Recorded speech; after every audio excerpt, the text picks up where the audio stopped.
माँ बाप अपने बच्चे के सपनों को पूरा करने के लिए खून के एक एक कतरे को बेच देते हैं, मगर एहसास उन्हें कभी नहीं होने देते। एक ऐसी ही रो देने वाली कहानी है एक बाप बेटे की। अगर आप अपनी ज़िंदगी में कुछ बड़ा हासिल करना चाहते हैं तो सब कुछ छोड़ के इस वीडियो को आखिरी तक जरूर देखिएगा। और लिख करके देता हूँ कि इससे बड़ा मोटिवेशन आपको कभी नहीं मिलेगा। दुनिया के हर रिश्तों को निभा करके जाना कि माँ बाप के सिवाय कोई अपना नहीं होता। ये कहानी है एक बहुत ही गरीब बाप बेटे की। पिता के पास पैसे नहीं थे, फिर भी वो अपने बेटे को अच्छी स्कूल में पढ़ाना चाहता था। इसी वजह से वो गांव छोड़ के अपने बेटे को लेकर शहर आया। इतने पैसे नहीं थे कि वो रूम लेके रहे, तो वो दिन में काम करके रोड पर ही सो जाया करते थे। सब कुछ सही चल रहा था कि एक दिन अचानक से रात में पिता को नींद नहीं आ रही थी। वो बैठकर सोच ही रहे थे कि तभी सामने से बहुत तेजी से कार उनके बेटे की तरफ आ रही थी। ये देखकर वो जल्दी से बेटे को उठाकर आगे की तरफ धकेला और खुद ही कार के नीचे आ गए।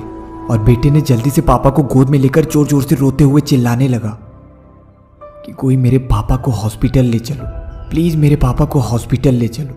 मगर एक भी कार नहीं रुकी। पिता बेटी की तरफ देखकर बोले कि बेटा तुम मुझसे वादा कर कि कभी भी तेरा बेटा ऐसे रोड पर नहीं सोएगा और तू पढ़ लिख कर इस शहर का सबसे बड़ा आदमी बनेगा। यह कह के पिता ने सांस लेनी छोड़ दी। बेटा सारी रात पिता को लेकर रोता रहा। बेटे ने पिता की चाय की दुकान पर काम करने लगा।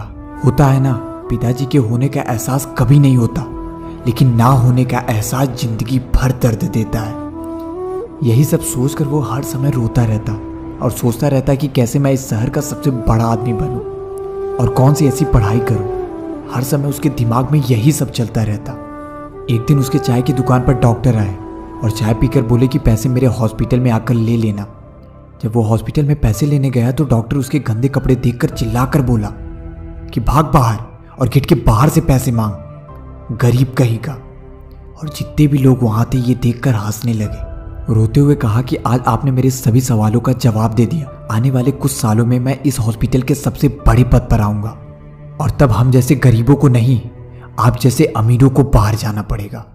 ये बोलकर वो बाहर आ गया और वो अब चाय की दुकान के साथ साथ रात को होटल में जूठे बर्तन साफ करने लगा। जब दुकान पर कोई नहीं होता था तो वो सिर्फ पढ़ाई करता था। कहते हैं जिंदगी में मुश्किलें सिर्फ उन्हीं लोगों के हिस्से में आती है जो बड़ा नहीं, बहुत बड़ा करना चाहते हैं। एग्जाम के कुछ ही दिन रह गए थे तभी उसका हाथ टूट गया, मगर वो खुद से बोला आज इसकी वजह से बहाने बना सकता हूँ या फिर एग्जाम में इतिहास बना सकता हूँ।